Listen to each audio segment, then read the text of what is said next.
But here's the thing. Most people think inflammation is just a symptom, something that happens after you get sick, which I'm going to spend today's powwow explaining why it's actually the other way around, aka a warning shot for major disease threats. And listen, don't trust me. I want you, like always, to ingest the data and come to your own conclusions, and ultimately make some net positive alterations in your life. So, here are 3 major studies to help you do just that. First, starting with the 2003 West of Scotland Coronary Prevention Study. Here, researchers followed over 6,000 men who had slightly elevated cholesterol and triglycerides at baseline for 5 years, with the goal of seeing how a statin would impact the participants' long-term risk outcomes. And one of the markers that they tracked beginning to end was none other than C-Reactive Protein, observing some interesting stuff. First, that C-reactive protein was associated with metabolic syndrome, or having 3 of the major 5 metabolic disorders, which isn't that big of a surprise. But here is where it gets interesting. They also observed that risk for both cardiovascular events and onset of diabetes was more than 2-fold and up to 4-fold higher based on the men's CRP at the beginning of the study. Basically finding that if these men had higher CRP at baseline, they had a 2x to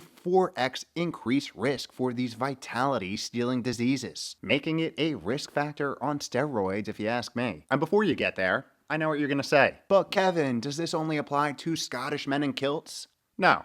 But again, let's go to the data.